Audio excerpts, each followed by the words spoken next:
No, that's the thesis of people like Whitehead and Michael Foster.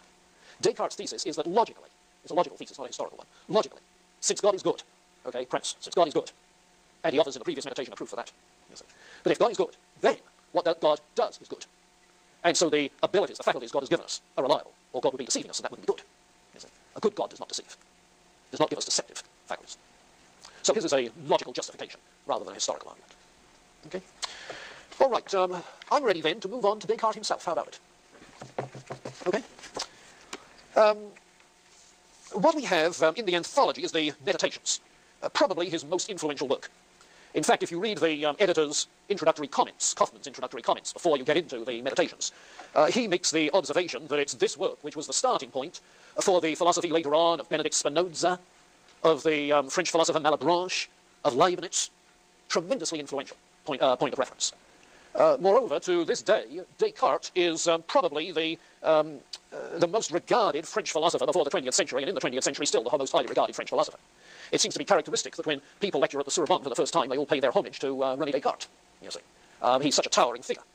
But you might, as you read the Meditations, realize almost at once that for all of the contrast between Hobbes, and for that matter Bacon, and Descartes, there is a strong point of similarity initially between Bacon and Descartes. You see, Bacon really begins in his discussion of how we know by casting down all the idols. Remember? The idols of the cave, the idols of the market, the idols of so on and so forth. That is to say, faulty assumptions and faulty methods. He does not trust either the philosophical and scientific methods of the past or the philosophical beliefs of the past. They're all subject to doubt. Now that's Bacon. But Descartes, in that regard, is virtually the same. Because the first meditation in Descartes' Meditations is precisely on his part simply an attempt to expound on the thesis, I doubt, and to give reasons for doubt. Now, what they're doing should, in the historical context by now, be pretty obvious. Remember what we said about the epistemological vacuum created with the breakdown of scholastic methodology. Remember about the rise of skepticism again, you see. And what both Bacon and Hobbes are doing, therefore, is paying serious attention to the skeptic's objections to existing methods of knowing and existing beliefs, paying serious attention. And as it were, identifying with the skeptical position. And by devising a new method, breaking out of skepticism into a new era of philosophical inquiry. So there's a sense in which both of them are conceding the skeptic's point about science and philosophy to date, you see. But to say that science and philosophy to date are questionable does not imply that science and philosophy in the future are always going to be questionable, if we can find the right kind of method. And that's precisely what they're trying to do. Bacon coming up with a much more careful kind of empirical method than has been used previously. Descartes coming up with a kind of analysis and logical method that he thinks has been operative in mathematics, about which the skeptics weren't skeptical in his day, apparently. Now, Sextus Empiricus, the Roman skeptic, actually had written a work against the mathematicians. Descartes never questions the nature of mathematical reasoning. Well, never questions it. He does, yes, but it's mathematical reasoning which has been open to least doubt, to most consensus, simply because of the nature of a mathematical proof. In other words, if you can break up subject matter into a succession of individual judgments, propositions, and organize them in logical order, beginning with what is intuitively, axiomatically, self-evident, and proceeding by deductive inference, you see, that's what mathematics does. Then what you can have is really hard knowledge. Now, at this level of the new method, the big difference between Bacon's new method and Descartes' new method is this, that in the empiricist strain, where the premises are empirical generalization, okay, when the premises are empirical generalizations, what you have is evidence, perhaps probability, but no certainty. But in Descartes' tradition, if the premises are self-evident, intuitive, what you have is complete certainty. As he says, beyond all doubt. Certainty. Indubitable, which means cannot be doubted. Indubitable first premises. Now, the result is that if by this method you are trying to justify certain conclusions, you're trying to justify believing that certain conclusions are true, the most you have on the empirical line is going to be probability. You see? And an approach, therefore, to justification of beliefs, which in today's epistemology is known as evidentialism. And we'll be seeing more of that in John Locke in the first week of school in January. Okay, John Locke's evidentialism. John Locke, in fact, says that you should proportion your belief to the evidence. On the other hand, Descartes, with his indubitable certainty, he lays the basis for the approach to justification of beliefs, which today is called foundationalism. Where what's called the hard foundationalist, sometimes the strong foundationalist, is trying to say that, yes, we do have indubitable first principles, and therefore indubitably certain conclusions. And the weak or soft foundationalist is likely to soften that if the premises are a little bit softer than certain, logically or intuitively certain. Okay? So you hear a great deal in talk of epistemology today, and if you're around Jay Wood or any of his classes, you'll hear it constantly, because this is his special interest, talk of justification of belief, foundationalism, evidentialism, and this is where the difference arises. It arises in the difference of starting points for a deductive system, whether in Baconian induction, as it were, and empirical premises, or in Descartes' mathematical-like axioms. Okay, clear enough? And incidentally, what you say about justification of beliefs generally applies in areas like apologetics, because Christian apologetics is simply an attempt to provide justification for believing certain Christian beliefs. So the same strategies are involved. In fact, it would be possible to trace the history of Christian apologetics by tracing the history of epistemology, because apologetics is just applied epistemology, at least when it's done reflectively about method. It's simply applied epistemology. Okay. All right, so meditation 1, then, develops what we usually call methodological skepticism. And in your reading of it, notice several of the reasons that Descartes gives for that kind of skepticism that he adopts because of his method. Notice the relativity of sense perception. The relativity of sense perception. Nothing new there. I mean, we've talked about that ever since the pre-Socratics. Plato talked about it. The empiricist recognizes the relativity of sense perception. You see. Relative to observation conditions. Relative to the observer. Relative to time as well as place. So forth. Second, he employs the hypothesis that perhaps God deceives us. Or if God doesn't deceive, perhaps there is some malign spirit, some malign demon deceiving us. So that what we think to be so, what we think we see, is not so at all.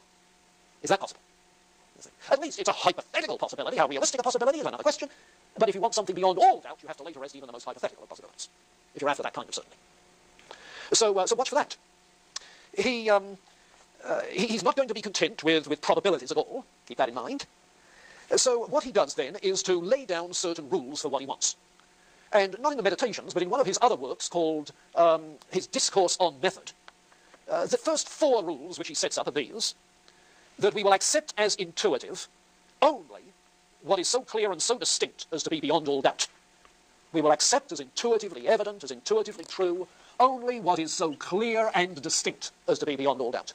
The phrase clear and distinct ideas, is the hallmark of all Descartes' writings. So clear as to allow of no confusion or fuzziness. So distinct that you know you're not mixing up 2 related notions. Okay? Clarity and distinctness. Now, in order to get clarity and distinctness, he thinks we have to analyze any belief into its constituent parts. So break down a body of knowledge into its constitutive ingredients. That's the second rule. Third, reorganize them. Get this reconstitutive kind of approach coming through again. Reorganize them in the form of a logical demonstration. Reorganize them in the form of a logical demonstration.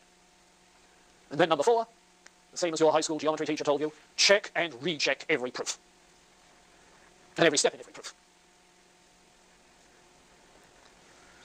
Now, that's the rules he proposes. And as I say, the crux to it is the first, clarity and distinctness.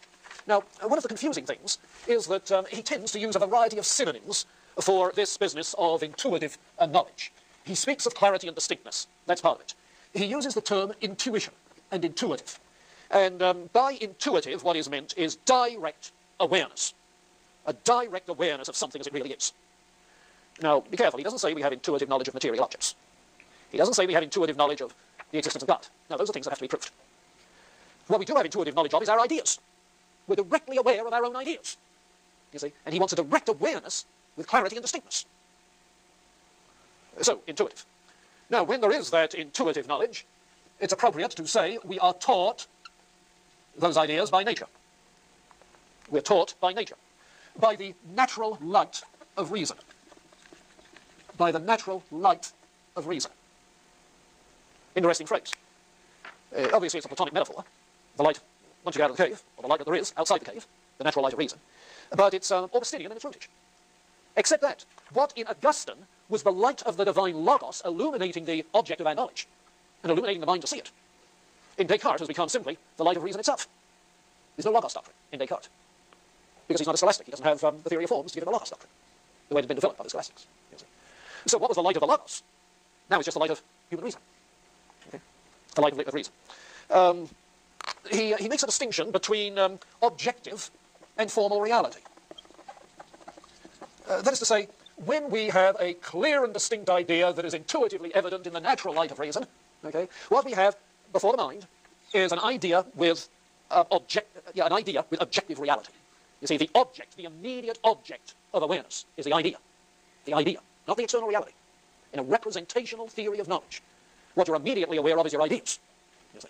So he talks about the objective reality of the idea as distinct from the formal reality of the external thing which it represents.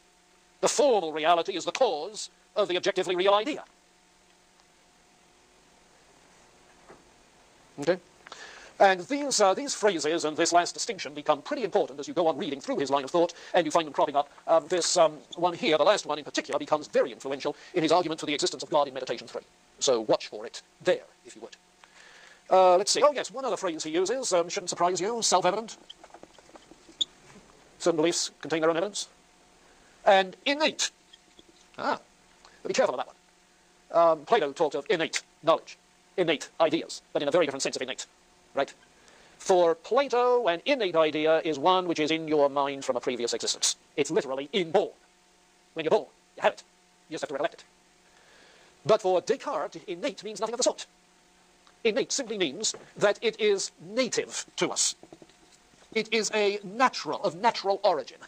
It is of natural origin. It's not some fiction we have made up, but it is a spontaneous, natural kind of idea that just wells up within the mind.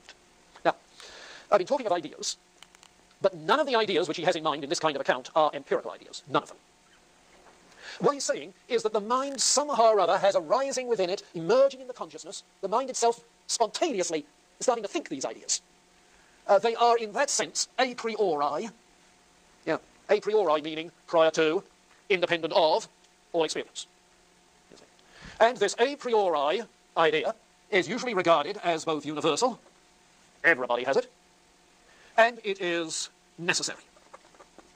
There's some logical necessity involved. The opposite of it would involve immediately or indirectly some kind of contradiction. And this notion of the a priori, which begins in Descartes, oh yes, it has roots in a way earlier in Plato and so forth, but in this form it begins in Descartes and runs on throughout this continental rationalist tradition. This is what distinguishes really rationalism from empiricism. The empiricist says we have no a priori knowledge. The rationalist says we do. Okay, a priori knowledge. Well, in that sense then, when Jefferson declared we hold these truths to be self-evident, yeah, that's a form of a priori knowledge.